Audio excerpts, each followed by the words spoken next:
Ebizindaalo biyitaayitamu naasose nimbisinkana okumpiira situyitawo biyitaayitamu nabadde nyambadde ovolo yange niyitaayitamu nindaba baasi nange ngamba kansooke ntuukeyo mbuuze kiki ekigenda maaso ku URA wasoose nonyonyola bulungi ku nsonga ya tiini n'ogamba tiini zeetaagisa omuntu alina bizinesi oba sitegeeza yonna alina bizinesi alina obunene bwa bizinesi atassa sente meka ayingiza sente meka awo kitugayidinga bulungi kitukuuma kituleberera bulungi ku nsonga y'emisolo y'essente y'etakisi y'okusasula omusolo tiini etuyambako kugula ettaka kugula ennyumba oba mu tawuni oba mu kyalo kugula piki kugula motoka kugula ebidduka byonna ekuyambako n'okukyusa ku gundi kukyusa kaadi namba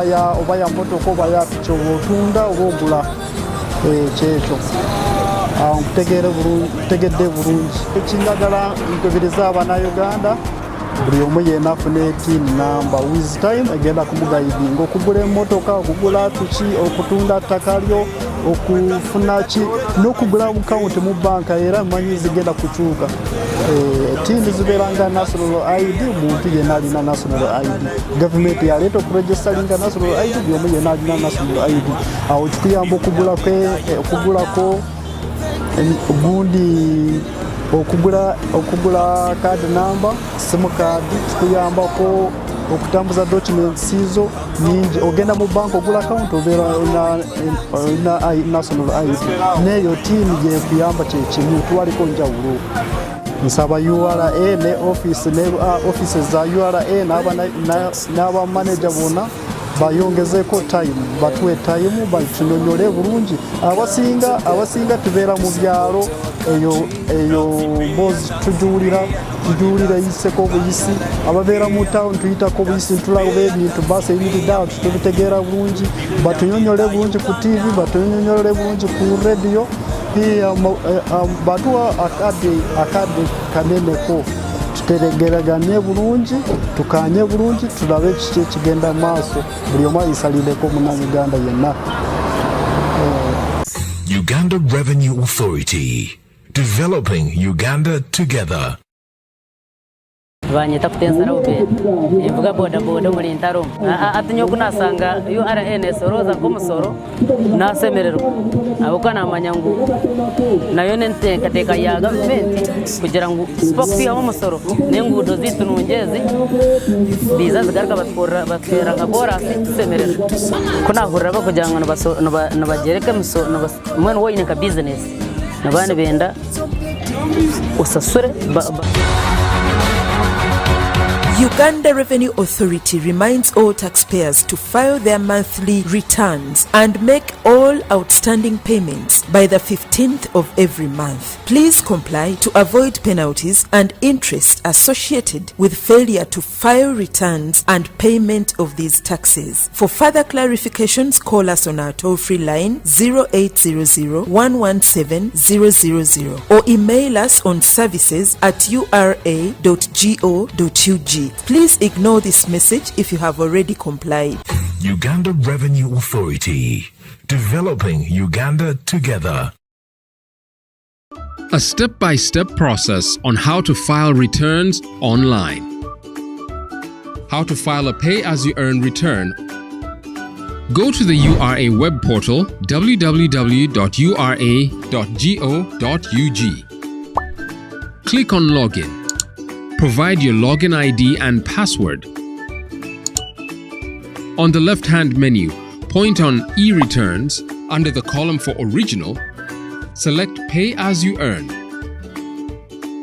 Click here to download Payee Return. Good morning, Uganda. Good morning, URA family. Good morning, taxpayers. Wherever it is that you're catching the show from, you are live on the Live Tax Lounge, and we are coming to you live from the airport, Entebbe Airport, the international one. And of course, I'm joined on set by a trio of customs experts, and we are going to be appreciating together what you need to go through as a returning citizen or as a citizen that is going out of the country when it comes to matters to do with customs and the passenger baggage that you're coming back to the country with. My name is Solomon Chimbugwe, and without further ado, I would like to welcome you all to the live tax lounge, and I'll put the focus on the team that I'm hanging out with this morning from Entebbe Airport so that they're able to say their hellos so that you get to know them. It's the lady that will go first because it is still the month of the ladies. So without further ado, please, I would like you to introduce yourself, tell the viewers who you are and what you do here at the airport. Then my brother Shawali will take it up from there, and finally Simon here. Okay, thank you. Good morning, Uganda.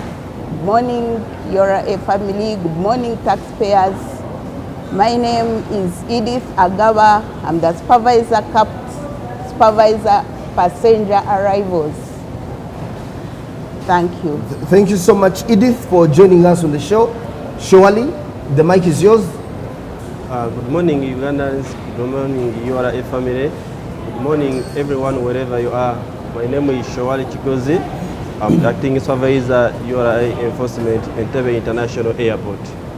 Yes, for purposes of fully appreciating, at the airport we enforce as well, and Shawali is here to make sure of that. Yes. Simon, over to you. Thank you very much, and good morning, our viewers this morning. My name is Asunget Simon. I work with the Uganda Revenue Authority as the acting manager customs at Entebbe International Airport. And glad to be here this morning to discuss matters of passenger clearance at Entebbe International Airport. Thank you. Thank you so much, Simon, the acting manager. Simon has been very active on the socials lately, and he has been breaking it down for the viewers, helping them to appreciate exactly what happens at the airport. If you want to follow him, of course, you need to just follow the handle Simon Esunget, and you'll be able to interact with him on matters to do with customs handling at the airport. Simon, what brings us here this morning is to help the viewers appreciate exactly what happens when they are returning to the country, or when they are jetting into the country. Some of them could be visitors, first-time visitors. From the perspective of someone who is just coming into the country for the very first time, what are those elements that I need to know about how business is done here at Entebbe Airport? Thank you very much, Solomon. Yes. Again, thank you for tuning in, our viewers this morning. Entebbe International Airport is the only gazetted entry and exit point into Uganda by air. So this is the only international airport that we have. If you are coming to Uganda by air, this is the entry point that you will enter Uganda from. So basically, when the aircraft comes to a standstill, you will disembark the aircraft in an orderly manner. And you will be guided by the airline handlers, and then you will be led to the immigration hall. At the immigration hall, we have the port health.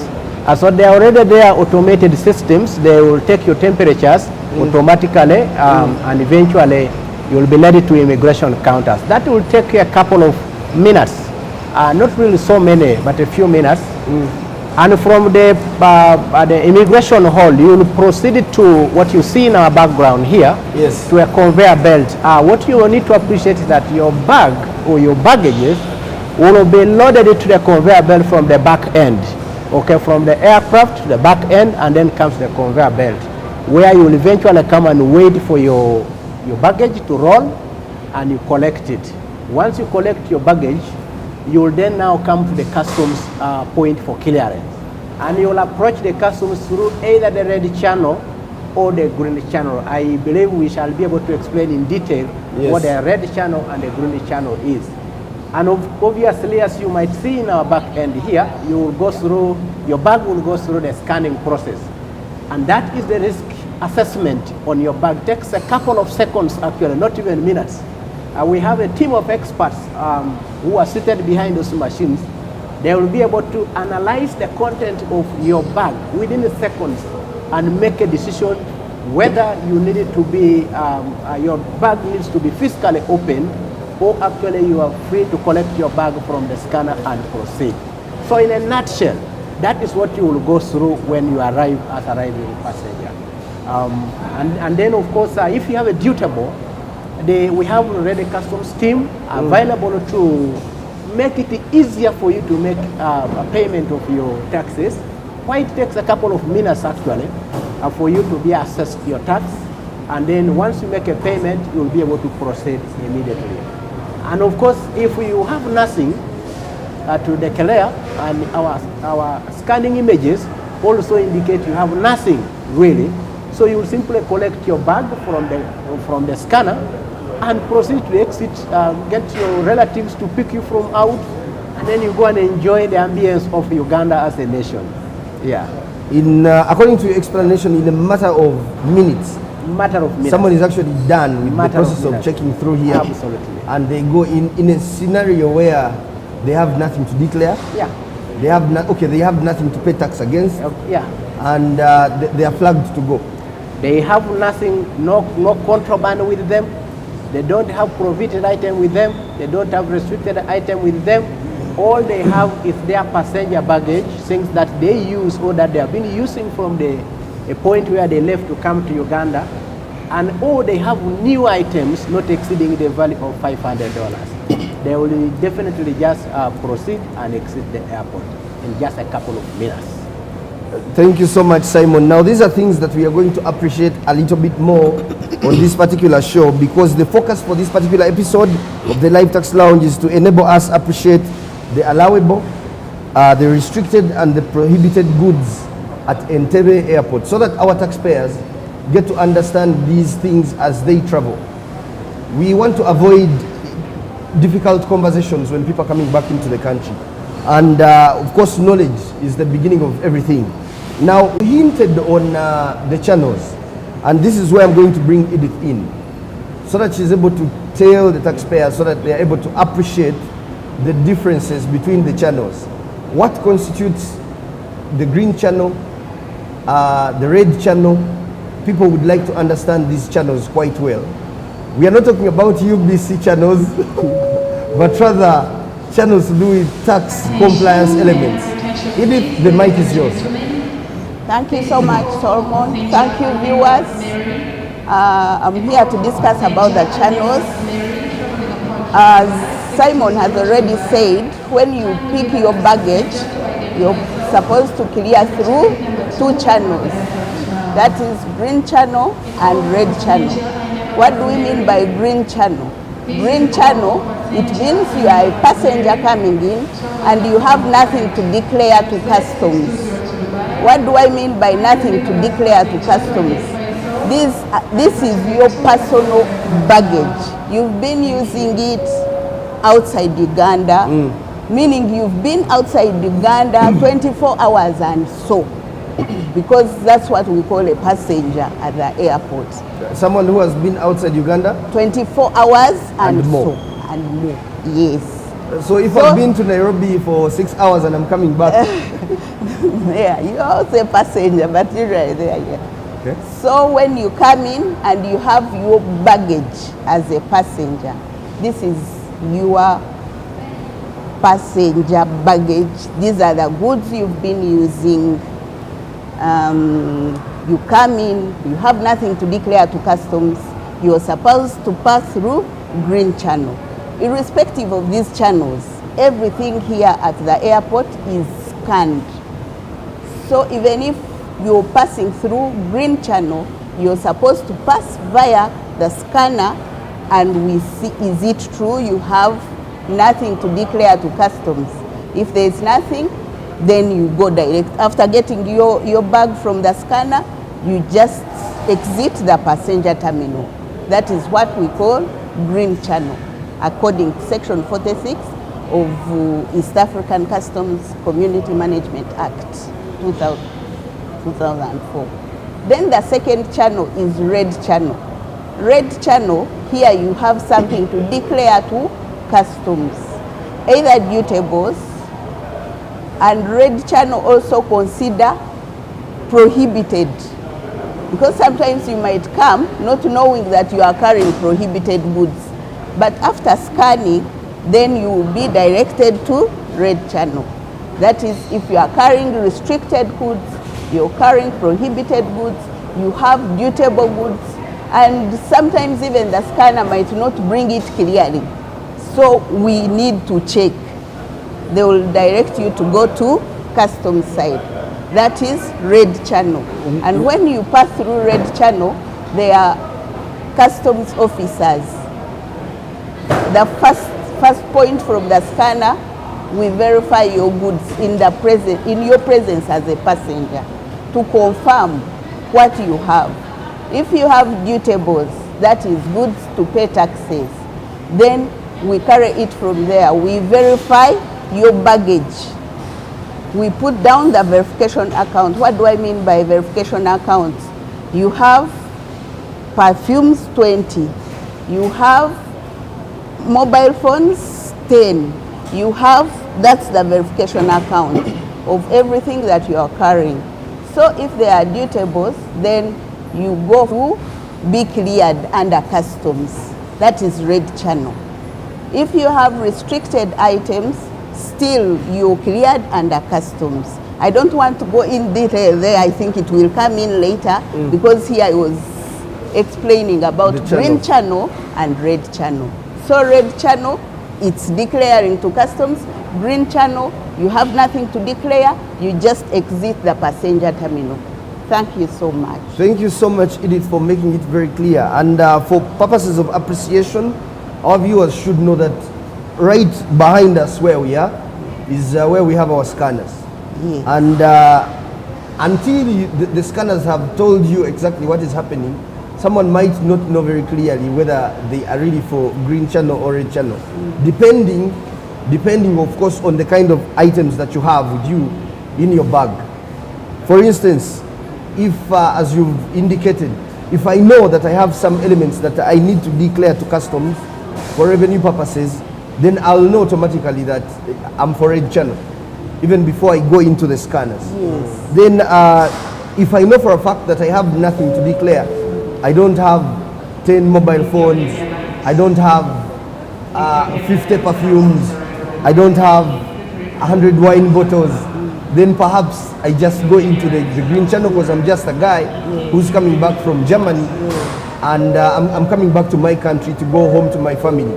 So the scanners will indicate if what I'm saying is indeed the fact that is in my passenger baggage, within my bag or stuff like that. So if the scanners give a red flag, then automatically I might need to go into the red channel where customs now has to come in and they do their due diligence to establish exactly what it is, as you have clearly indicated, to come to a verification account of what it is that I'm coming into the country with. Now, if the things are not pleasing, if the things have issues, the things that I'm bringing into the country, the red flag has been raised, and indeed there are items in there that should worry the taxman, this is where my brother surely comes into the picture to enforce. And this question perhaps goes directly to him, and we are now starting to appreciate the specific elements that we wanted to talk about. Surely, what are these items that usually cause issues for traveling passengers? The items that usually give you work as an enforcement officer at the airport. Thank you, Solomon, and thank you, our viewers. These items are categorized into two. We have restricted items and prohibited items. Under the category of restrictions, that's where they are allowed to be imported in the country by particular authorities. For instance, medicines. Medicines are allowed in the country, but they are supposed to be authorized by national drug authorities. We have items like arms and ammunition. Those are supposed to be cleared by Ministry of Defense. We also encounter issues like drones. Drones are also supposed to be authorized, get authorization from Ministry of Defense and Internal Affairs. Then we are also having good things like minerals. When minerals are coming in the country, you must have authorization from the Ministry of Energy. We have things to do with live animals, insects like that. We also go to Ministry of Agriculture to get authorization to allow you come in with such things. Live animals? Live animals. Yes, someone will come with a live animal like pets, dogs, such items. Yes. Also look at things like betting and gaming equipment. You need authorization from the Lotteries and Gaming Board. So those are the categories of restrictions. Now we also go to the other side of prohibitions. Prohibited items are those that are not allowed by any law in the country. For instance, we have items like electronics, like used computers and laptops. Majorly here we receive more of the used laptops. Second-hand laptops? Second-hand, and they are prohibited items. So I will basically talk about things we encounter here at the airport. We have things like, let me say, used tires for light commercial vehicles and passenger vehicles. They are also not allowed, they are prohibited. And in such a scenario, when you come in with the prohibited items, we take you through the offense management process. Also under prohibited items, we have things like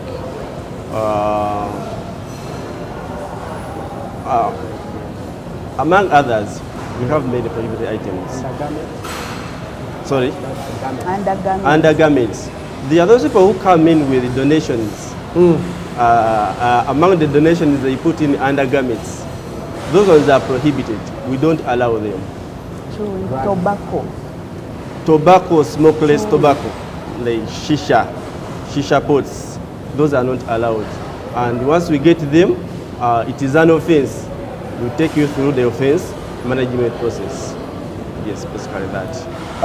Thank you so much for breaking it down. And usually those are the things that would give an enforcement officer work to do here at the airport. Yes. Have we had scenarios where some of these things have actually featured in the recent past? Yes, they have been featuring here. Yeah, like shisha pots. Those ones, when we get them, we pound them. And you're supposed to pay penalty for bringing them in the country. Because they are known that they are not allowed. Used laptops, we also encounter them, many of them, and we penalize you for bringing them. Because they are under the Finance Act of 2009. They were put under the prohibited categories. Yes. Narcotics? Narcotics is also part of that. What happens? What is the fate of a person who is caught with prohibited items here at the airport? Like I said, that is an offense. So we take you through the offense management process of which your goods are seized. So in seizure, it entails recording a statement. We read to you the type of offense you've committed, like you brought in a prohibited item, so and so. So it is prohibited by law. So we quote for you the law, you get to understand. Then we shall record your statement on how you came up with that item into the country. From that point, we let you give us your details, then we refer you to the next person. This offense is managed by 2 or 3 people. So we refer you to the next person who is going to determine the amount of the penalty you're supposed to pay. So for prohibited items, there are 2 actions that are taken. You pay the penalty in terms of money, and then your goods will also be taken, forfeited by the state. So that is basically what happens. There is also an instance where someone will not accept the offense. So you have an option of going to the court. So that option, you are a legal department, we take it on, or you opt for this option of settling the case with the URA by paying the penalty and your goods are taken. Thank you so much, and I must tell you at this point, this is the Live Tax Lounge. and people usually ask questions live. And these questions have started to trickle in, and at some point we are actually going to attend to them so that we are able to take on these questions one by one, so that our viewers are able to get appropriate responses for these questions. Before we do, we are 3 people here, and I would like us to get granular, to dig deeper into these matters. I'm going to distribute these 3 elements among the 3 of you. I would like the manager in Entebbe Airport to get into all matters to do with allowable items when someone is coming into the country, because we need to appreciate these elements from the positive side all the way to the side that can have conditions or ramifications. So we are going to start the conversation from the side of the allowable items. If a person wants to understand what is allowable when they are traveling back into the country, what are these elements? Take it away, Simon. Thank you very much, Solomon. Again, thank you for tuning in to this tax lounge, and we are glad you are glued, and I hope that the learning is taking place. Allowables. Yes. We are going to approach the aspect of allowables in 2 angles. Yes. The first angle is there is allowable that is related to your personal effects. Yes. What are these items? These items, assuming you traveled from Uganda to Dubai, in your suitcase, you had your very nice jumpers, your nice clothes and shoes and whatever. These are items that have been in your personal use. They include even your personal laptop, your personal mobile phones that you went with from country A, you went to Dubai, for example. Now, when you come into Uganda with those items in your bag, those are called personal effects, and they are generally allowed, except if you had the prohibited items, as my colleague has mentioned, then that is what you will be stopped from proceeding with. But those are generally items that are allowable. Since for personal use, you have been using them, in your personal laptop, you have been using it in Uganda, you went with it out, or you are coming from Canada to Uganda for the very first time, and with you, you have your laptop, you have your mobile phone, and you have your personal clothes that you have been using from the other country. These are generally allowed, okay? Now, part 2 of the allowables are the items that fall within the threshold that is allowed for a passenger who is arriving. These items have limitations. They are, first of all, new items, and they also have limitations. Let us give an example. Assuming you have come with 100 t-shirts, okay? 100 t-shirts.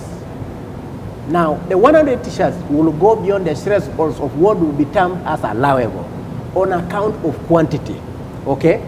But if you came with say 5 t-shirts or 6 or 10 of them, okay, that would fall into the category of allowable, okay? Now, there are tests that we carry out, and these tests are by law. Number 1 is that the value, total value of all these new items. Remember, we have talked about your personal effects that I mentioned earlier. The ones that have been using. Yes, but now we are talking about the second phase, where you have new items alongside your other personal effects. Now, the tests that we carry, and these are provided for by law, is 1, the value of a total sum of those items should not exceed beyond $500. Then number 2, you must have been out of the country for at least 24 hours and above. You earlier on asked the question, what if I went to Nairobi with a 7 o'clock flight, and I'm returning from Nairobi with a 2 o'clock flight? Or even a 4 o'clock. Or a 4 o'clock flight. I have not exceeded the 24 hours. What happens to me? Then you do not fall into the category of passengers who have that allowance of $500. Whatever you come with and it's new will then automatically become dutable at that point. Although we have not had those scenarios in the recent past. So the total sum of all what you have, and those are things that are new, should not exceed the value of $500. Let us do this practically. Please. I have one Samsung mobile phone, cost me $200. Okay. Brand new. other than my iPhone, which I've been using. Yeah. Top of the range. Yes. I also have 5 shirts. Each of those shirts is let's say $20. That's $100. So a Samsung is $200. The 5 shirts have cost me $100. That's $300. I also have a pair of shoes. It's $100. Okay. Then I have maybe a watch, $100. Those things put together make it $500. They meet the threshold. They meet the threshold. You will not be subject to any duties. You will pass through customs freely. You are among those people who pass through the green channel. But let's look at scenario 2. Okay? I have 10 Samsung phones, right? Yes. Each of them is $200. $200. That is $2,000. No, that's $1,000, right? $2,000. $2,000. Yes. So they have come as your personal passenger baggage, but then they have now failed the test. Okay. But let us bring it closer. The most common scenarios.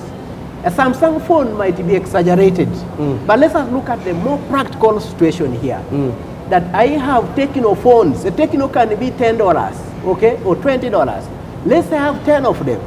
10 Tecno phones costing $20 each. So 10 times 20, that is $200. I am within the threshold of the $500. But I have failed on the account of quantity. Now there is a check in the 5th schedule, item number 5 under passenger baggage. It says these items should be for personal use of the arriving passenger and not for distribution to other people. Okay? And the quantities will be determined by the customs officer. Now we have come with 10 mobile phones. They are Tecno phones cost $20 and the total value is $200. That means the distribution of the customs officer will definitely divert you to the red channel. Because on account of quantity, you cannot use all the 10 Tecno mobile phones at a go. Remember, you already have your personal items like you mentioned earlier. We are talking about now these other new items. So on the account of quantity, the customs officer will divert you to the red channel and you will be subject to payment of these taxes, even if the 10 Tecno mobile phones did not actually reach the threshold of $500 as provided for. So those are the allowables, those are the limits that are allowed. The packaging of your items should not depict that they are going to be for distribution to other people and should not depict the commercial nature of those items. If they so fall in that category, then the customs officers will definitely assess tax on those items and will be subject to payment of your duties. Thank you so much for really breaking it down for us and helping the viewers to know, because it is usually a cause for debate, especially when it comes to volume, when it comes to number of items, when it comes to value. And I feel like you have really driven it home. Now, I would like my sister Edith to come in and break it down on the side of the restricted items. Let her get granular with them. Let us appreciate what these are, why they are restricted, and why people must appreciate this before they actually come back home with them. Also, what they can do, because restriction doesn't necessarily mean prohibition or banning. What can people do to come home with their restricted items? What are the exceptions? Take it away, Edith. Thank you so much, Solomon. About restricted items, as earlier discussed by Shawali, these are cleared by regulatory agencies. Could be the next. It's not that they are not allowed in Uganda. Yes, they are, but they have to be cleared by regulatory agencies or government agencies as per the law of that financial year, because they keep changing. So, for example, as Arya said, if you know you are coming in with drugs or medicine, please get clearance from National Drug Authority. They usually issue those clearance letters. You have to have a National Drug Authority clearance if you are coming in with medicine. And here what we do, we will deposit the items on a deposit slip. It is called F89.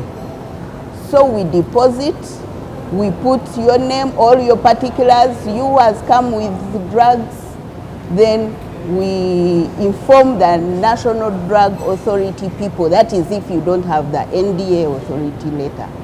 We inform them, we have drugs here, please come and have a look, because you are supposed to clear them before us coming in. So we deposit the items, we secure them in our stores and wait for the agents to come in and clear those drugs. That is one scenario of drugs being a restricted item. Secondly, like drones, the same process, it is the same process. We deposit, we clearly tell you where you are supposed to go. Please ensure you get clearance from Chief Defense Forces, CDF, that letter. After you've been cleared to use your drone outside Uganda, you will come in with that clearance letter. Meanwhile, your item is very secure here at Customs. We keep it in our stores. When you come with a clearance letter, then that's when we come in, because not all restricted items are exempted from taxes. Some do pay taxes, yes. So after being cleared by that agents, regulatory agents, then that's when we come in and assess taxes for that item. You pay taxes. But we usually let them know that they are supposed to be clear. If it is a restricted item, we first take you through and tell you this is restricted. It is supposed to be cleared by police. It is supposed to be cleared by defense forces. It is supposed to be cleared by National Drug Authority. It is supposed to be cleared by UNBS. Yes. Then after that, that's when we come in to assess you and you exit. Thank you so much for making that clarity. The conversation of tax only comes into the picture after the clearance from the respective entity that is charged or tasked with controlling the introduction of such goods into the country. I thought that was very powerful. Surely, you're coming back in and you're going to get granular with the issue of prohibited items. We would like to fully understand this picture, and people might be interested in knowing why the introduction of such ideas into the country is not a good idea. Please take it away.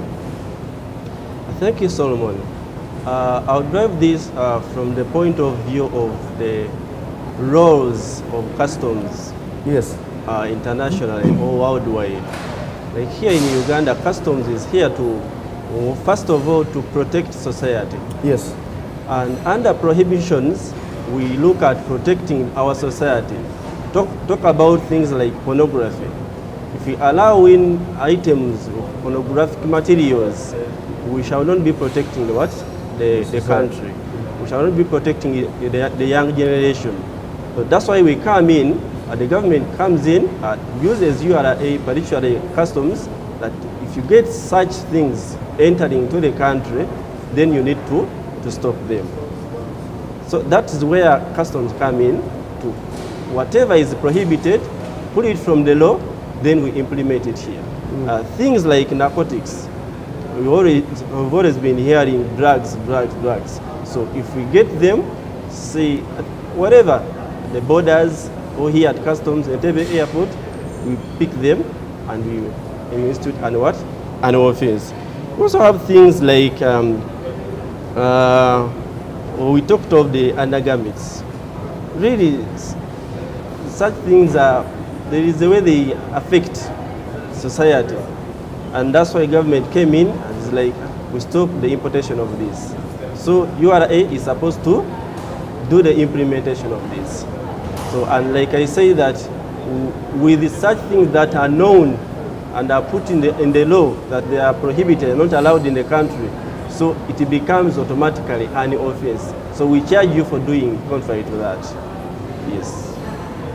Thank you so much for breaking it down. We are going to take a few questions, then we shall come back to another round of questions that I actually came with, so that we are able to appreciate this conversation. But I just want to tell you that people are tuned in, and they've been very eager to make their voices heard, and I think this is the minute where we are going to give them an opportunity. One of them is a person called Carolina Guatney. First time I'm interacting with such a name. And Carolina Guatney has been viewing us via Zoom. We are streaming on 4 platforms. We are streaming via Zoom, we are streaming via YouTube, we are streaming via Twitter, we are also streaming via the URA blog. But our friends on Facebook are also able to keep up with the correspondence. And Carolina Guatney has come in from Zoom, and she's saying, is there a way I can get authorization for restricted items before arriving in the country? Any letters that we need to have so that the process goes faster? That is the question that she would like to know. She wants to understand the where and the how of how to get authorization when she's bringing in restricted items, which I think is a powerful question. The other question is coming in from Flavia with Nene, and Flavia is saying, how do you get access to the different ministries for approval while you're coming in from a foreign country? Secondly, if those items are not approved by that respective ministry, what happens next? Flavia Wenene would like to know the fate of what comes in when the approval has not been secured. What does she do with that? Then the third one is a question from Annette Kasi in Subuga, and she's saying, if I have a laptop that was boarded off at my workplace and there is documentation to this effect, and I have brought it to be given to a relative, does that fall in the category of prohibited items? Just for clarity, let's suppose Annette Kasi has been working with the UN, and she's coming back from the USA, and a laptop was boarded off at her workplace. It was hers in essence, but the UN said this laptop is no longer fit for the standards of service here at the UN. So they bought it off, and it is probably handed to her, and she has this relative who she thinks can actually make use of this laptop, and she has the documentation in effect to, you know, the boarding off and the circumstances, and she's coming home with it. What is the fate of that laptop? Does it then fall in the category of prohibited, or she can come home with it as a personal asset? These are some of the 3 questions that we have got thus far. We are going to field a lot more, but let us understand the fate of these particular questions.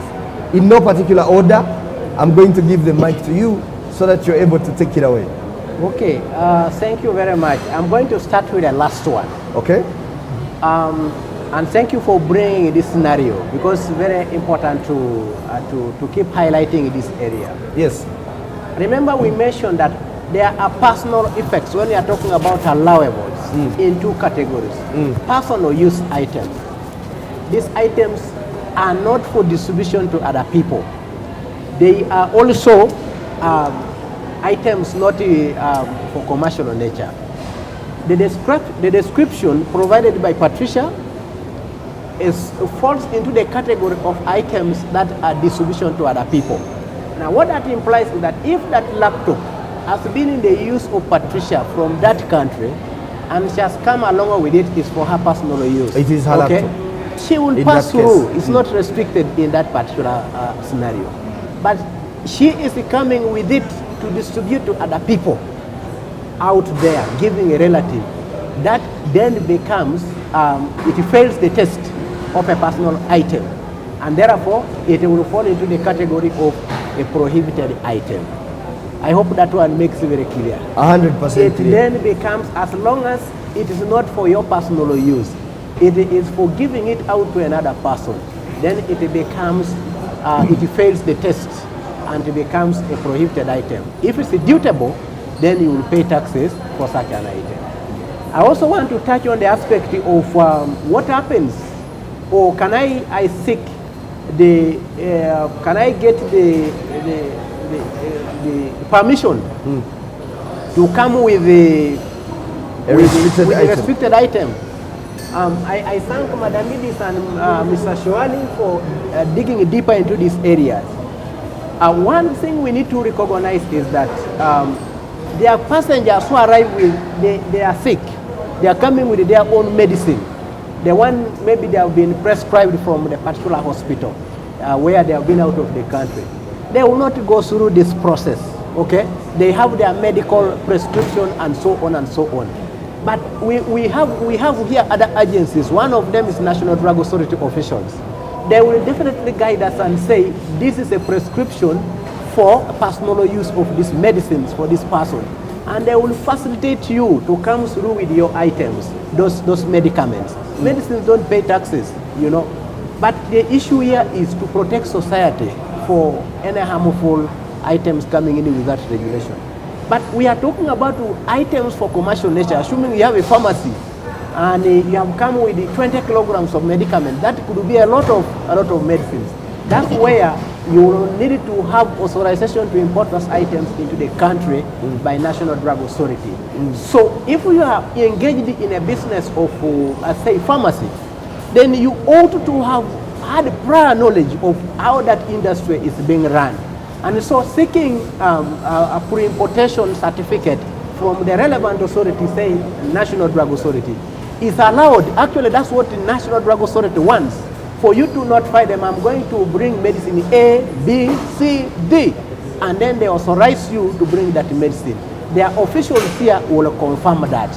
Now, there are other, so we expect the clients to be familiar with the industry they're engaged in. There are other restricted items, say, of ammunitions. Let's talk about ammunitions. Okay? My colleague earlier on said that you can actually bring ammunitions, but you need to have authorization. That means you ought to have had good knowledge that guns moving or ammunitions moving from one country to another will have to go through regulation by the responsible agency. So there is nothing that stops a client from seeking pre-arrival information from the relevant agency that's responsible for allowing those items come with you into the country, okay? Nothing stops you from seeking that pre-arrival clearance for such item. And now, what happens if you came with them? You don't have authorization. We will first remove the items from you with the guidance of the relevant agency, and we will keep it safely for you, and there are limits of how long we can keep it with us, but we shall give you a document of ownership, which we call the customs deposit note. Now, when we issue that document, that's the document you will always have to come with to claim those things from the customs. And there will be limitations on how long we can stay with those items.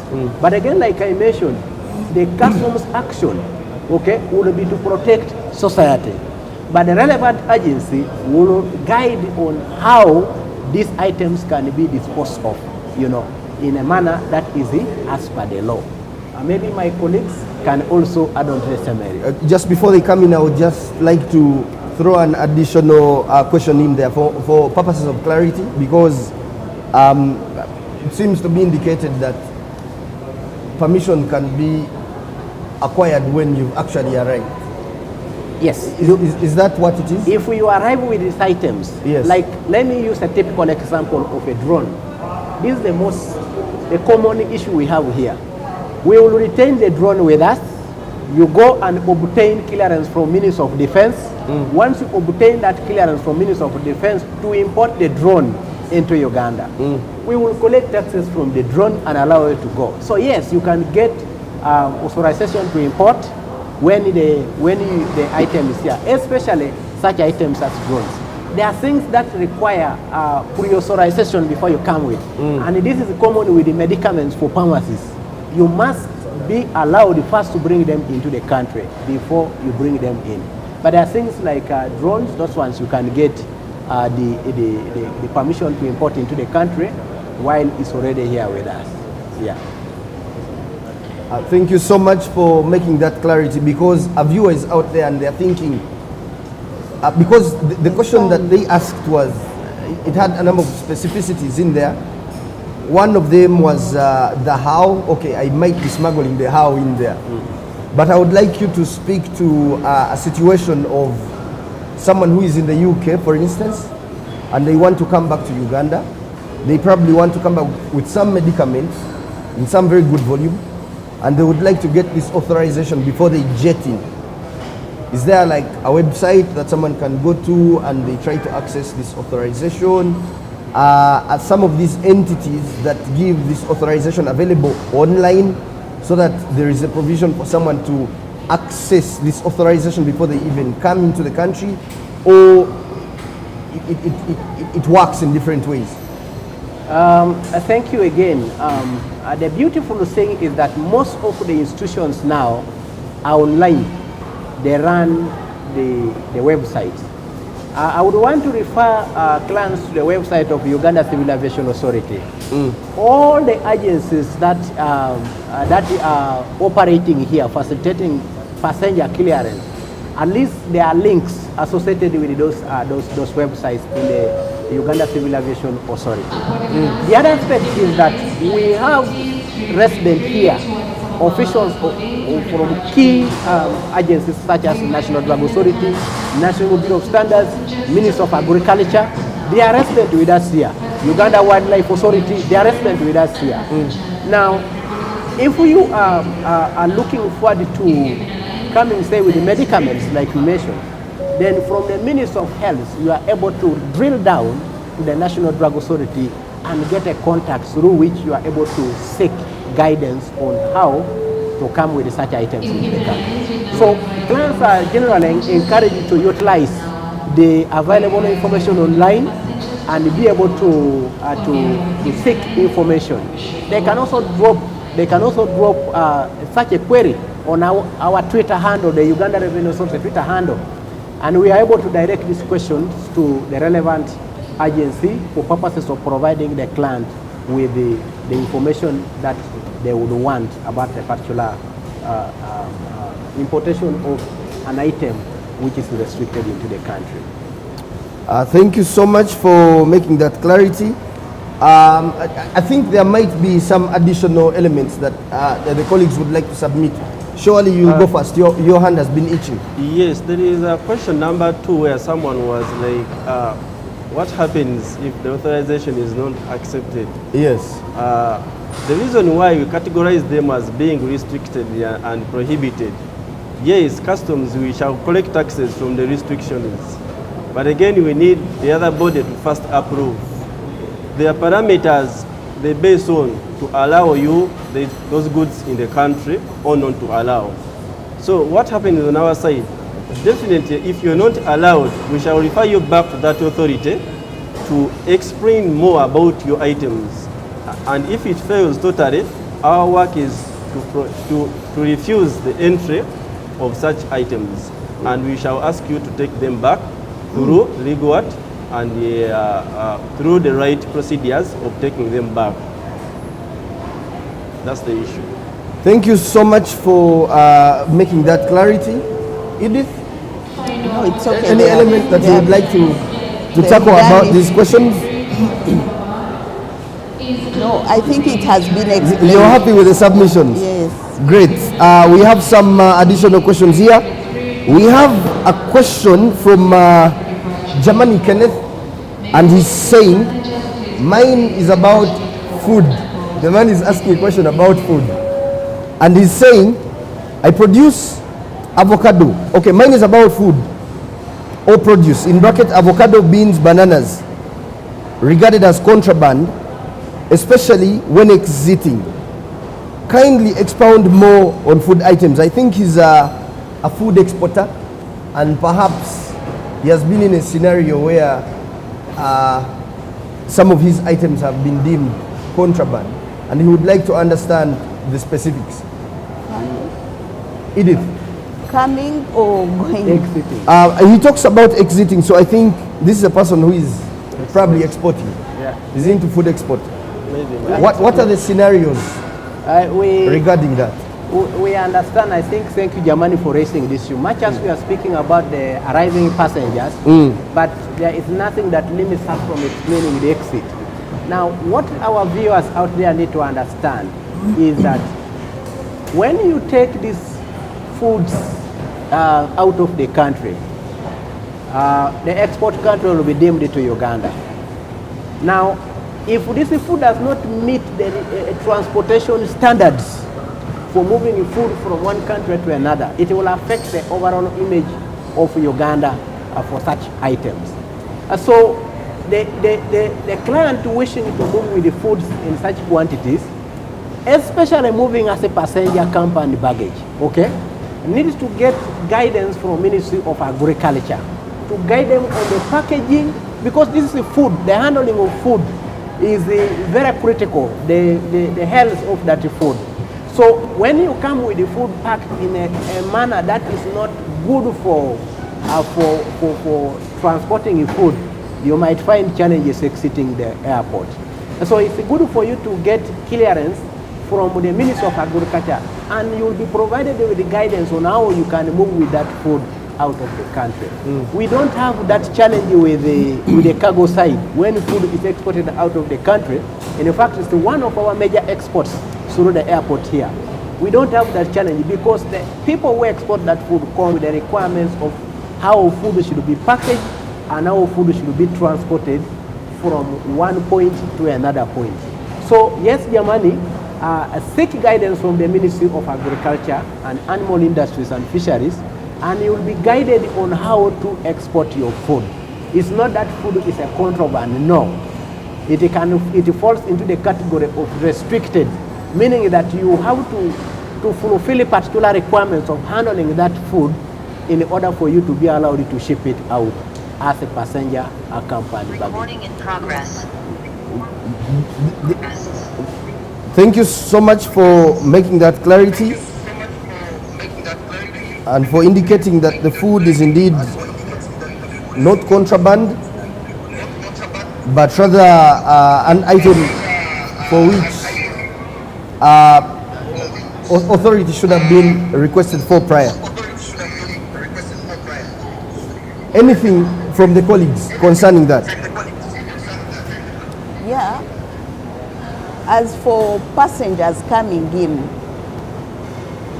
food is not a contraband, it's not prohibited. But as our colleague has already explained, we usually don't stop them from coming in with food, so long as you have the requirements from Ministry of Agriculture. Thank you so much. We have another question here that is coming in from anonymous attendee. They chose to withhold their name. And anonymous is saying, some returning residents may have household items, e.g. food processors, which they have been using in their homes in the diaspora, and now they want to bring these items back home to be used in their homes in Uganda. How should this be managed? Or rather, how is this managed? Thank you so much, Solomon. Anonymous, if you've been there using your goods and they are your personal items, those are the items that Simon has already explained. They are allowable. You are allowed to come in with the items that you have been using. For example, if you've been using a TV, so then you are allowed to come back home with your TV, no taxes, not that. I've been using this TV for this time, and I'm a returning resident actually. Hopefully that's what anonymous means. If he's a returning resident with his personal items and he's been using most of them for 1 year and above, then he's free to come in and go. But he will pass through the scanner. If we find that there is something that is new, then that's when we come in to check and see really are you allowable to come in? You are allowable, yes, but are you supposed to pay taxes or not? But if you are a returning resident, you're free to come in with For for TV, if you've been using it 12 months and so, for your car, if you've used it for 1 year and so, you'll be interviewed and we find out whether you've really been if you've been possessing these items for this quite some time, then you're free to come in and pass via green channel. Thank you so much, Edith. You're saying quite some time. What is quite some time? Because that's the question. You said I've been there, diaspora, and I'm coming back, meaning you are a returning resident. Yes.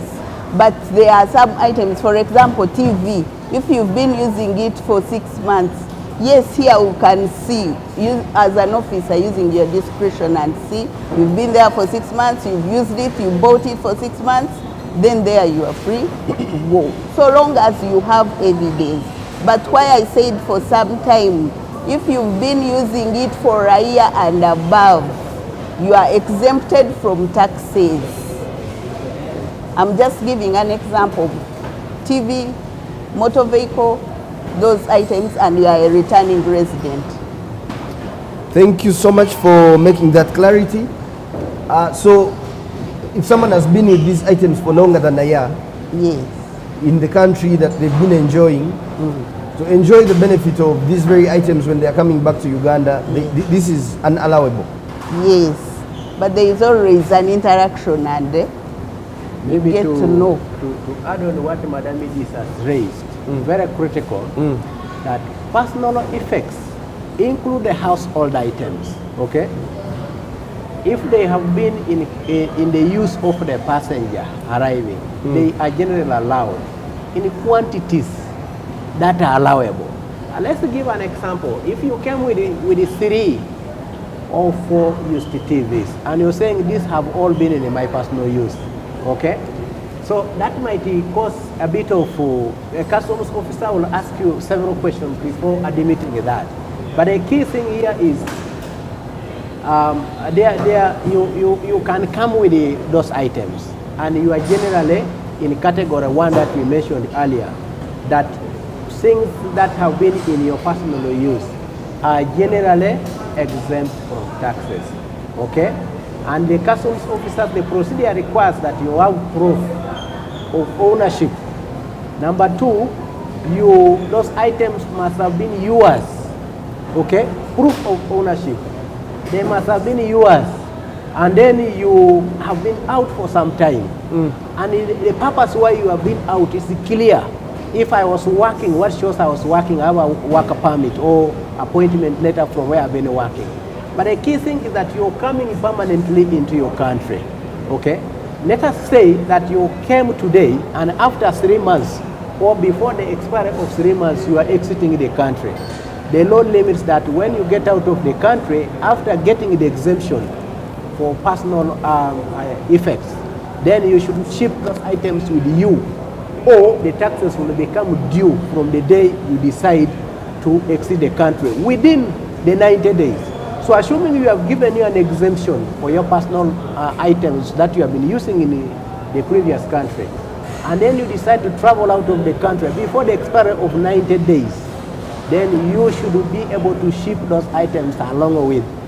And if you don't, then the taxes become due for that. So generally, there are similar things that come as passenger baggage, but there are most of the clients who have been out of the country. They actually come with a sizable quantity of household items.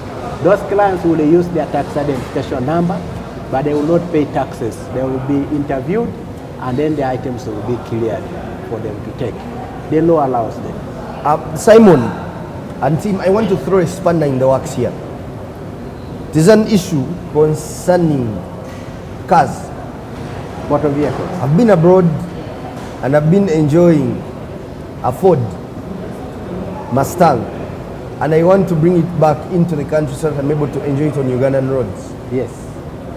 How is that handled?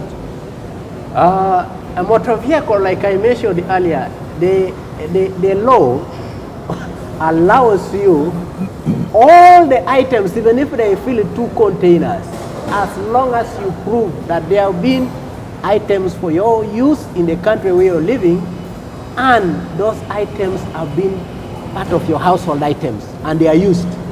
It includes even a motor vehicle that you have been using from that country, and you have owned that vehicle for at least a minimum of 12 months. Now, when you come with it, you are allowed, we will give you a red number plate, but there are tests. Number one, we now have a limit of motor vehicle age of not older than 15 years. Yes. So your vehicle, however used or you have been using it in Kenya or in another country, when you are shipping it into Uganda, it must comply with a used motor vehicle rules that it should not be above 15 years. Okay? You old from the first time of registration. You are allowed to come with that vehicle. Now, I need to clarify this. You should have evidence that you have been doing something out. Are you a first-time arrival? First-time arrival means I am a Kenyan, for example. I have got a job with Coca-Cola Uganda. So I am a first-time arrival. I have come to take up a job where? In Coca-Cola Uganda. I can come with all my items that I've been using in my home in Kenya, including the motor vehicle that I've been using in Kenya, as long as that motor vehicle is not above 15 years old. I come with them into Uganda. Another category is I am a Ugandan. I have been in UK or Dubai working, our sisters who have been going to Dubai for the last 12 months or one year or so. Now I am coming back into my country. I have things I've been using in that country, okay? Now, including the vehicle, you are free to come. But what we really look forward for is, one, there is evidence of ownership. Number two, evidence of your nationality, are you Ugandan, a resident? Number three, what took you outside, is it over? Are you permanently returning into the country? We want to clarify on this area more, okay? And Solomon, I will throw a spanner further. We have Ugandans, okay, who left Uganda to UK for some time. And for one reason or the other, they have become British citizens. They no longer come to Uganda with a Ugandan passport. They are coming with a British passport. Now, they are coming to Uganda now, okay? Those are not returning residents. Those are now British citizens coming to visit Uganda. Now, these are very controversial areas most often, because when they are coming, they are now coming as visitors to Uganda. But they have their home in Mukono here. They are coming to visit their relatives, they are coming with their items, unless they are falling into the category of first-time arrivals. Okay.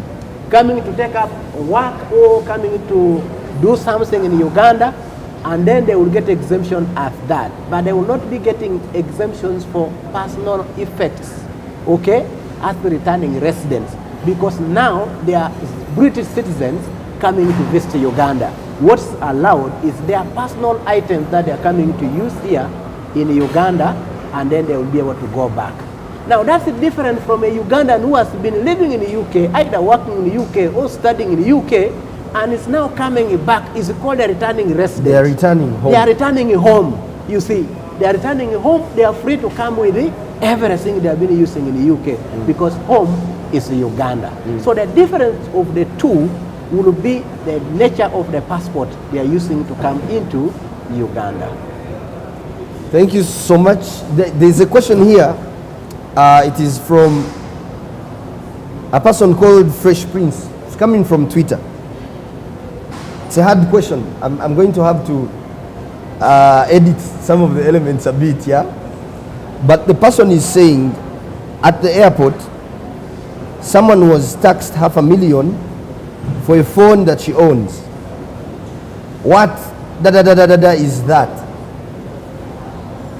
It's like you don't put thoughts in your taxation anymore. Fresh Prince is visibly angry. And I know some elements were talked about concerning some of these items when people are bringing them home. But for matters of clarity, for a guy like Fresh Prince to appreciate, would you be kind enough to spend a minute explaining the circumstances under which a mobile handset can actually be taxed? Okay, thank you, Prince, and also maybe would want to first say If you felt that that was unfair, we apologize for that. However, I want to explain. Please. Used phones are not banned. Okay? Used phones can be imported. Now, if you have come with more than 5 or so used phones, certainly it will go beyond the test of the quantity allowable on the account of quantity. You would have failed on the account of quantity for personal use. And those are circumstances that might have led to collection of taxes from the used phone. Solomon, the customs officers here are trained, and like I mentioned earlier, we have a test to follow. We have guidelines to follow before the customs officer decides that this is dutable or not dutable. There are guidelines that have been set for customs officers to follow.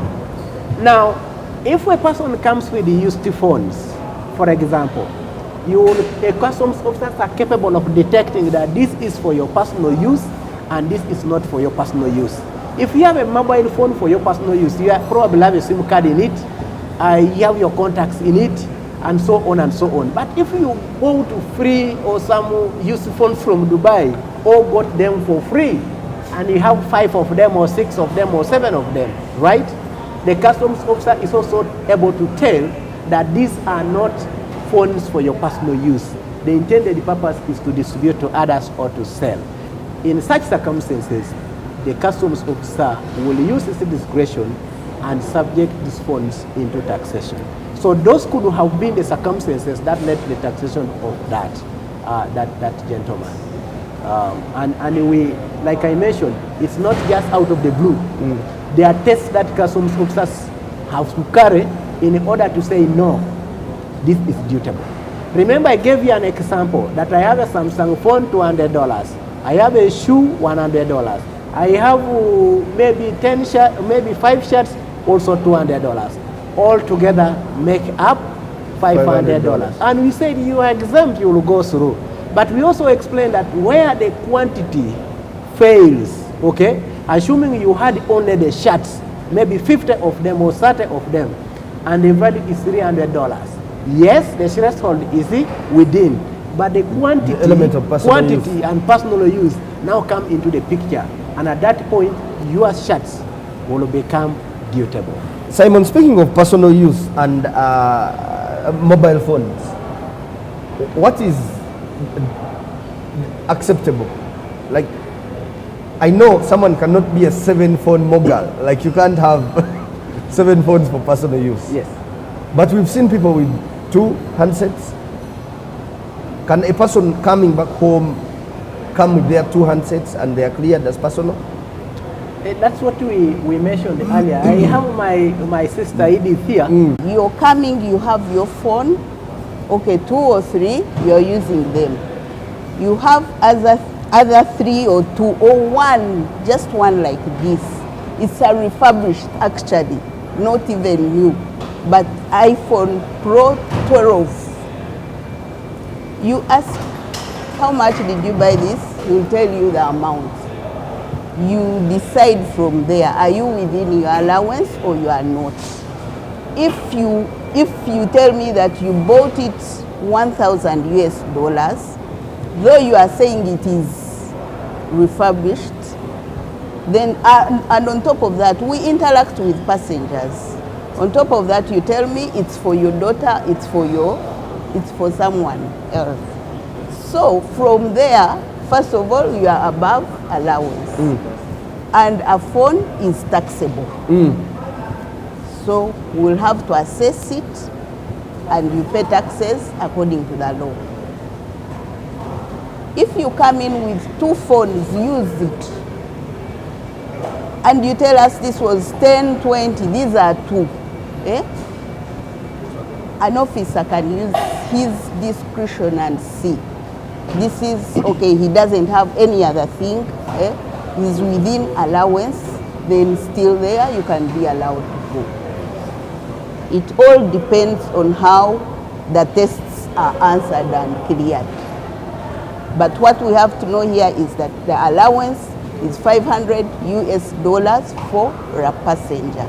And if you have an item that is dutable, then you've gone beyond $500 US. Whether it's one, whether it will pay taxes. And this goes with gifts or donation. Thank you so much for making it very, very clear. Now you do have questions. They're coming in thick and fast via Twitter. And of course, this one I might not ask because it's been answered. The question about the value items that exceed $500, it has been hammered home. But someone is asking, so if I travel with my camera and laptop and any other equipment, this is probably a producer, and I come back home, how is this sorted out? This person came through with their items. The items are certainly above $500 in terms of value. They went to another country, didn't last so long there. Then they came back home to Uganda. How are these items treated? Okay, thank you. There are also people who actually come, tourists who come here, and they want to go and see the animals, and they come with very expensive cameras, and they might also want to know what can happen to them. First, if we have moved with these gadgets from here, Uganda, to another country, we have emphasized the aspect of evidence of ownership of these items. That you should be able to demonstrate to the customs officer that actually you own these items and that you went with these items from Uganda to another country and you went to do something there, you went to take videos or whatever, and you're coming in. The customs officers will not disturb you. These are things that fall into the category of your personal effects. We also have tourists that come into the country. They want to come and tour the country. Okay? The law allows them to come with these items. All we request them to do, under section 117, they fall into the category of items called the temporal importation. Now, we carry out some tests to facilitate the clearance of such a passenger. Number one, we would want to request that you come with evidence that you own these items from the country that you have been. Number two, we want to request that you come with the full details of what you have. The packing list and the value of those items. Customs will verify these items when you arrive here as passenger baggage against the list that you have. Look at your itinerary and confirm that you're a tourist, you're coming here for some time, and take your full details. Now, at the point of return, okay, we will cross-check and confirm whether you are coming back with all the items that you are allowed to go. If any of the items is found missing as you entered into the country, then taxes for that item will become due because the item will be deemed to have been consumed in Uganda, right? Yes. So we'll take, in some circumstances, we have had this, for example, DSTV.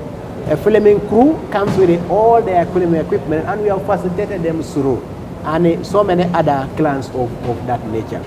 In some circumstances, we might require a security deposit to be done, and this is always after analysis of the risks that we say. We will demand that you deposit with us some security to ensure that you come and exit the country with those items. So yes, you will be facilitated. The customs officers will interact with you, ask you questions, and confirm from your answers that actually you went out of the country with these items and you are returning with them, and you will be allowed. If you are also a first-time arrival, a visitor, or a tourist coming with some filming items and you are going back after some time, we will understand your itinerary, interact with you, and understand your journey in Uganda, and you will definitely be facilitated. And there is a blessing of the law to that effect as well. I mentioned section 117 of the East African Community Customs Management Act. It clearly explains how you can be facilitated through the customs. Yeah. Thank you so much, Simon, for that question, for responding to that question. And it is at this point that I would like to give each one of you an opportunity to deliver your parting shots so that you're able to leave our viewers with something, especially the travelers. And ladies first, the month of the ladies. Thank you so much, Solomon. Thank you, viewers, and for your questions. Me, I believe as a passenger, if you know you have new items, please endeavor to keep your receipts or the invoices and come with your receipts. Because first of all, we've seen that the passenger, there is a passenger allowance. And how do we determine this? It's only by your receipt of the new items. Thank you so much. What is important is your receipt as a passenger. Yes. Thank you so much. I know I had said parting shots, but there are two hot ones that have just come inside the inbox, and I felt like they really need to be appreciated before we go off the set. One is a question of discuss categorically who is categorized as a returning resident. People would like to know categorically who is a returning resident. Then the second one is again phones. Phones are cropping up. So this guy is saying, I have 3 phones. One is the work phone. He probably works with the UN. The second one is a personal phone, and it has a foreign number. Maybe this is the phone that houses the American line. Then the third one is my personal Ugandan phone, the one that has a Ugandan number. And he is saying, what additional proof would I need to prove that these are personal and therefore not dutiable when this person is returning home? A 2-in-1. Let me first begin with the I want to tackle the issue of who is a returning resident. I didn't mention, and these words are used carefully, okay? A returning resident means you are a resident who went out of the country. You know, for customs purposes, you know, there's a difference between a resident for domestic tax definition. Yes. But we are talking about the returning resident in the context of a customs. Yes. Crossing the border with the goods. It means, I want to use an example of Uganda. I am a Ugandan. I am a Ugandan citizen. I went out of Uganda for Cheo, for studies, for marriage, whatever reason it is. When I'm coming back, I am coming back with a Ugandan passport. Okay? I am a Ugandan. I went out of Uganda, I went to another country, and I stayed there for some time. I am coming back to Uganda. That is called a returning resident. Now, I mentioned earlier on, there is a Ugandan here who left Uganda for one reason or the other, went to UK and renounced Ugandan citizenship, obtained British citizenship, obtained a British passport. When is he coming into Uganda, he does not come as a Ugandan. He comes as a British citizen. He will not need a visa from the UK embassy in order to go to UK. Okay? That one is not a returning resident. I hope that's very clear. Yes. It has an aspect of nationality of the person who left the country and is coming back into the country. And I hope that is very clear, and it's very, very important that our viewers understand this difference. Because this is now the challenge that comes, and I think the framers of the law saw this scenario. Okay? This person who has renounced Ugandan citizenship and has obtained another citizenship, when they are coming to Uganda at immigration hall, they will pay a visa to come into Uganda. Because they are deemed visitors. They are deemed visitors, and that visa will have limits. Maybe you will be here for 3 months, and they will have to renew if they want to stay longer. Assuming they are not subjected to the same on customs, and this person keeps bringing things every other time. And I think that's why the framers of the law define clearly who a returning resident is. So I hope that makes it very clear. It does. It has the aspect of your nationality. which passport are you using to come into travel. the community, okay? Because this law applies to both all the EAC countries. I would like to request EDC to handle the aspect of those mobile phones, the additional evidence. And as he comes in, our listener out there who has raised this question needs to appreciate the fact that the customs officers are human beings, and they use senses, they analyze the situations before they decide to make a decision. There is a couple of tests that they carry out, but also to highlight that there is always room to challenge the customs decision. We call it an appeal. If you have interacted with Madam Edith here, she is a supervisor, and she has decided to tax you for those funds, and you do believe that you are not subject to that, you can appeal with the reasons to the manager, okay? And the manager will review independently the decision made by a lower officer and make a decision. If still the client believes that that decision is not correct, okay, they can still appeal to the next level until the client is satisfied that actually the action that was taken was an appropriate action. So there is room to challenge the decision of a customs officer. And we wanted to let our viewers understand that there is also that window. The decisions of customs officers here are not final if the client feels that they have been unfairly treated. They can use the window of appeal and challenge that decision. And customs will review, in some circumstances, a team of customs experts will review your appeal, okay? So that's not a decision of one person, probably using ego or something, no. They go through some tests and make a decision. Let me invite Madam Edith. Yes, Edith. Okay, thank you so much. About the phone, still we come to the evidence. If you've been using it there, prove that that one you are using it outside. This one is for Uganda, this one is for work. Prove everything. I believe you have a proof. You don't just show the phone and say, I've been using it.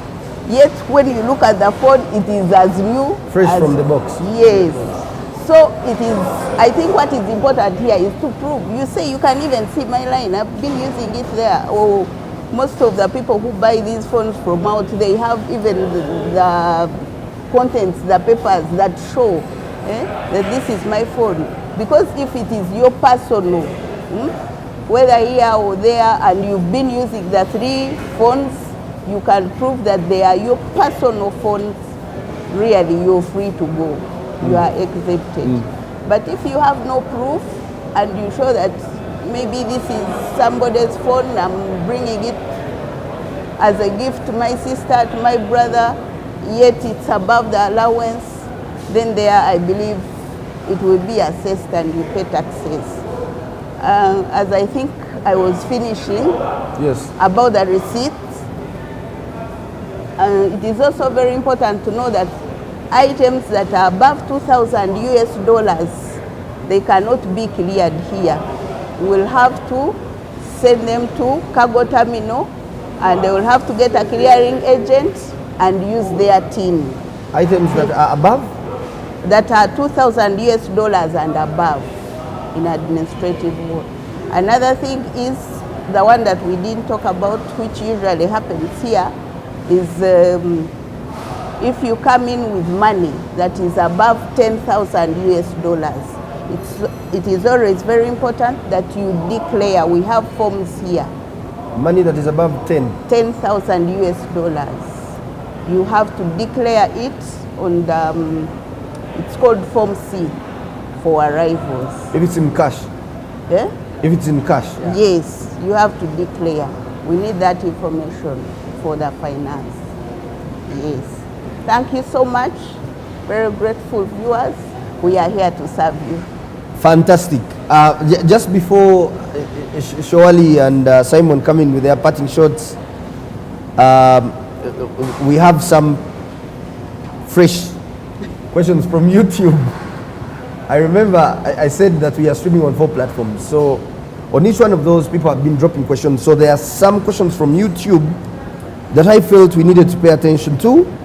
And particularly one question is saying, and this is probably a matter of emphasis, that these responses are not complete. A guy called Gamers Theatre is saying that. And he's saying if a person has items, a mobile phone, a laptop, a tablet, the total value is above 500 USDs, granted. Is this person then liable to pay a tax for his own personal items? I think it's a matter of clarity. There are some elements that he didn't quite understand contextually, and these are elements that should be broken down for him. Because he's saying, just because I am coming to Uganda or visiting Uganda or coming back home, should I pay taxes on these items that are personal that I'm coming with? Clarity is needed here. We will clarify again. And Solomon, thank you for this opportunity again for this live tax launch. It gives us opportunity to interact with our travelers and answer such questions. Yes. We have leveraged to explain that in two categories. One, there are personal items that you have been using from country A and you're coming with them to country B. You have been using them. There is evidence to that effect. And we have generally said that those items are exempt of taxes. Yes. And we have also leveraged to explain that you are also allowed to come with new items as long as you have been out of the Uganda. You know, obviously if you are coming into Uganda for the very first time, then you have been out of Uganda. But if you are Ugandan who have been out of Uganda, the test is you must have been out of the country for at least 24 hours. The law allows you to come with items for personal use without any tax charge on it, as long as the value of those items, one, does not exceed $500. Two, those items are not for distribution to other people. Three, they are not packaged for commercial use. Okay? Then you will be allowed to come. But like you put it, you have an iPad of $400. You have a laptop, brand new HP of $700. You also have maybe a watch of, say, $300. These items are personal. You are going to use them. You found them cheaper in Dubai, and now you bought them, and you're coming to use them. They are yours. But it has failed on the test of value. The iPad is $400. The laptop is $300. The watch is $200. You will be allowed the iPad, which is below the threshold of $500. But the watch and the laptop will become dutable.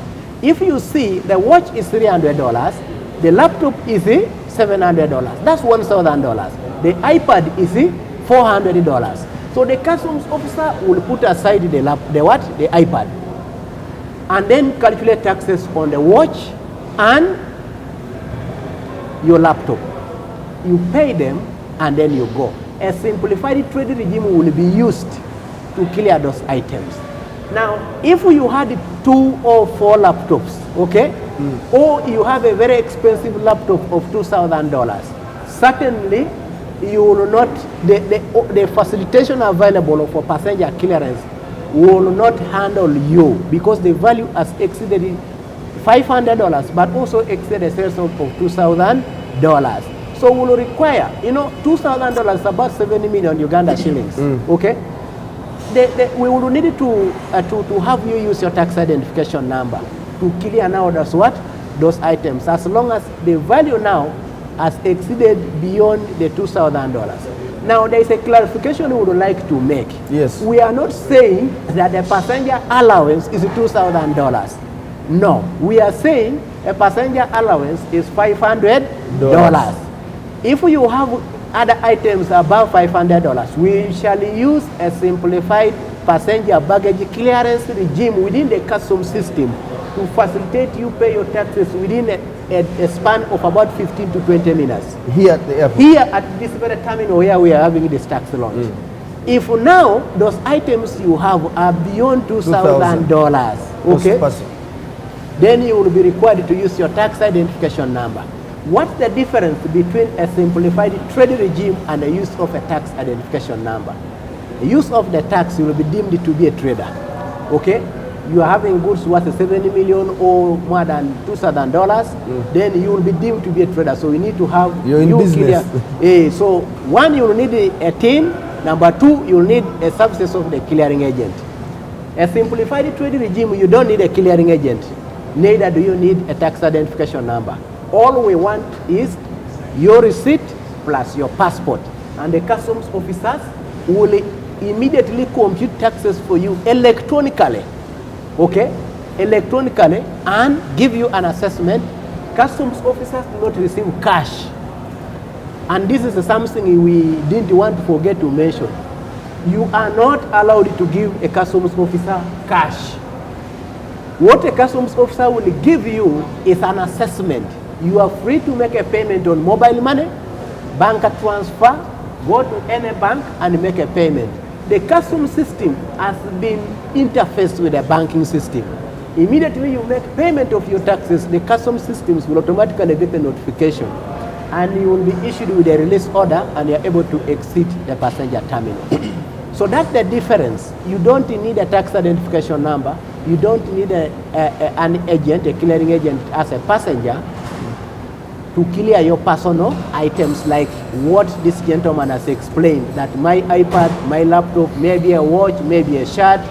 As long as they have gone beyond the value of $500, you will be given allowance for those that are within the value of $500. Then those that exceed, you pay taxes. Now, if they exceed and the value also exceeds $2,000, we will require you to use your tax identification number. Yeah. Thank you so much. Just two more, but I feel like I can actually respond to one of the two. A guy from YouTube asked if I came in with my, if I traveled to a foreign country with my iPhone 14 Pro and I came back to Uganda with it, do I pay tax? The answer is no. This is the phone you went with, and it's a phone that you're coming back, you know, home with. I thought I could answer that one, and we get away with it. But there is one, and this is the very final question. After this one, I'm not taking any more question.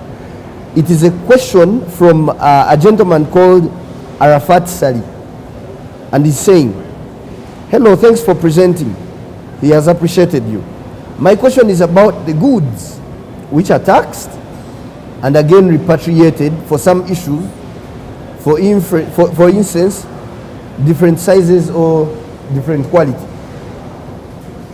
If I again bring them back when I paid tax last time, am I taxed again for the same goods?"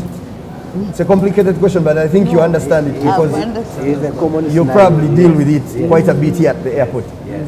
Please take it away. One, that's called a re-export. Yes. We require you to notify customs before those goods leave the country, so that we take an account of those goods when you are returning them back. We take an account.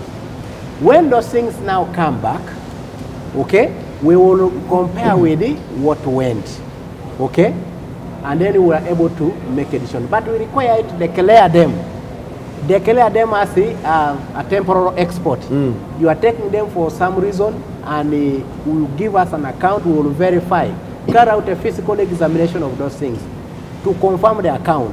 When you finish to do whatever you want to do from there, bring it back, okay. So you will make another what we call reimportation, and that reimportation will consume the temporal export, because that system is created in such a manner that you have to reconcile. Now, but if we have added the value, or the value of what's coming is more than what went out, you will pay taxes on the value added, okay? Not for everything. So we require you to declare the value when you are taking this thing out of the country, and the details of these goods will confirm. When they are coming back, we also expect you to declare the value of these things when they are coming back. The difference will pay value added tax, and you will be allowed to bring back your items. Thank you so much for making that clear. Edith had already said her salute. Surely this is the opportunity to give your parting shots, and thereafter Simon will give his parting shots, and we shall call it a show. Thank you, Solomon.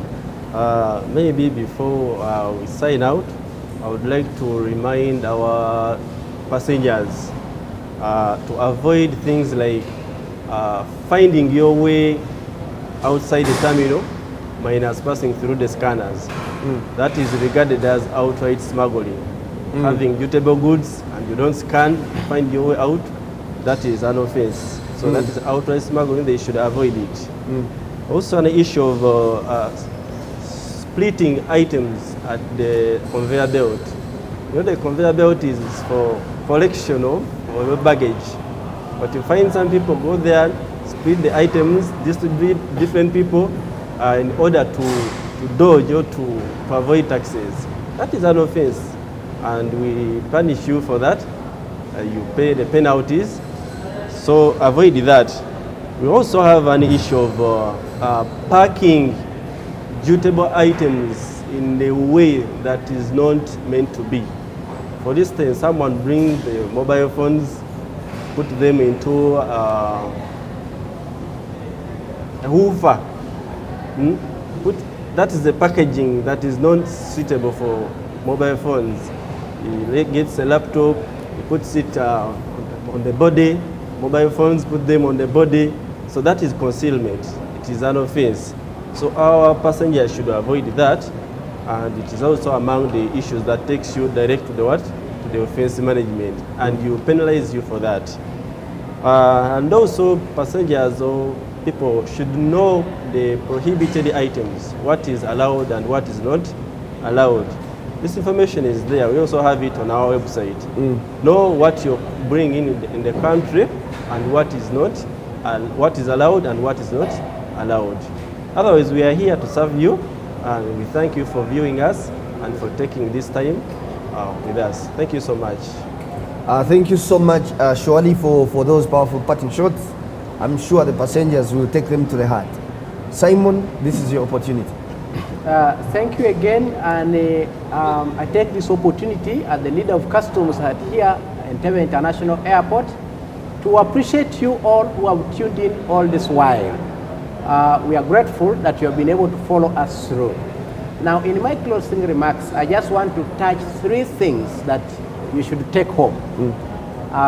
The item number 1 is the general information, that what we have been discussing here has been summarized into a kind of small piece of information, has been uploaded on the Uganda Revenue Authority website. Please, I refer you to www.ura.go.ug and select A to Z and select P for passenger. You will download and read all this information. Is available in plenty. And if you so much feel that you need to reach out to us, you can reach out to us through Twitter, through mail, and I think Solomon will give the viewers all these channels so that they can reach out to us and inquire. We will be available to provide the information to you even before you come into the country. The second aspect that I want to touch on is the aspect of carrying items of other people that you do not know. I want to, this is just a general caution. Yes. You are in Dubai, somebody comes and say, can I utilize your kilograms? Can I check in my things in your names? Can you take this for me? Okay? You don't know the content of that bag. You don't know anything. Sometimes they give you that bag with even an inducement of payment that I will give you $100 or $200. You will leave it at a conveyor belt. Somebody will pick it from there. I just want to pass this information to our travelers that throughout all the clearance at the airport, you will be deemed to be the owner of those goods. And if they are prohibited items, you will be charged as though you owned them. If they are drugs, you will be charged as though you owned them. If they are ammunitions, you will be charged as though you owned them. Please stick to your bags. Let the people not just randomly get you from another airport and tell you, please take my bag also. Check in, you have little weight, let me reduce your weight. You will get these scenarios. Please avoid. Because for all purposes, what is checked in your name is called passenger accompanied baggage, and you will be held accountable for the truth or the false information associated with those goods. The last one is the aspect of callers. Now, this is the last one. There have been rampant people making calls randomly to people and say you have a package at the airport. Sometimes they send you even a clip of the airport scenario and send you even the clip of a package or photos of a package. And usually they say, we sent you a laptop, we sent you blah blah. In that bag, in that package, there is $10,000 or $5,000 and so on. These calls have been rampant. And I want to caution people out there that before you dispatch your money to anyone who is calling you that we have sent you a package, please feel free to reach out to us and verify whether truly you have that package with us.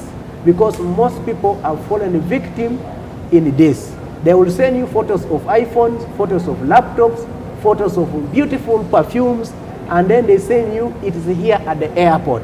But the Uganda Revenue Authority wants taxes. They want 400,000 sent on this mobile phone. Okay? Some of these fraudsters have gone an extra mile to take our images from, like now this show. They take a screenshot of this show and then go and put on their profile. So when they're interacting with you, they interact with you as though they are customs officers. And then they will say, you have a package here and you need taxes of 400,000. So our people have fallen a victim because you look at the value of a laptop, the value of iPhone 14, and then a person is asking you tax is only 300,000. The people quickly run to the money lender, get the 300,000 and send on the mobile phone.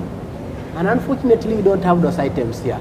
So I want to send this information to our clients out there that please don't fall victim. You can always verify with the Uganda Revenue Authority through the toll-free lines, through the Twitter handles, through mail, or even our calls, our mobile phones are available. Verify that information.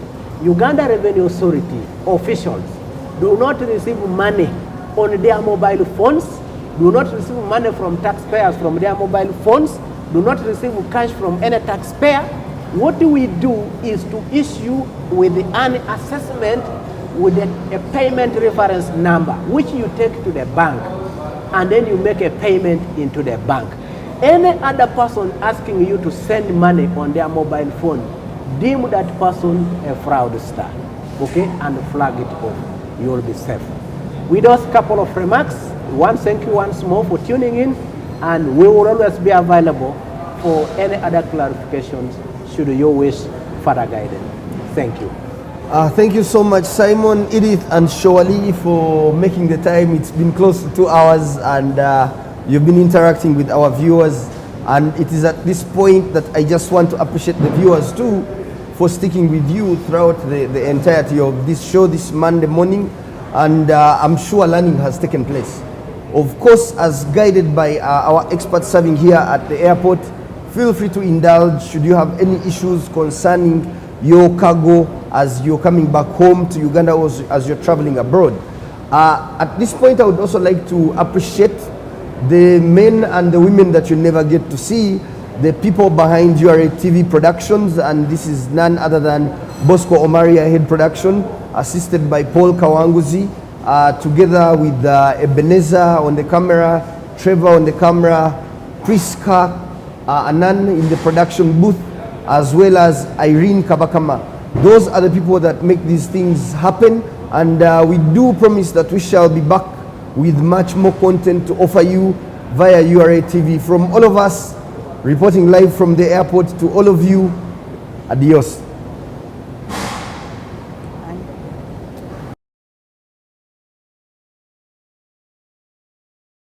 Uganda Revenue Authority, developing Uganda together.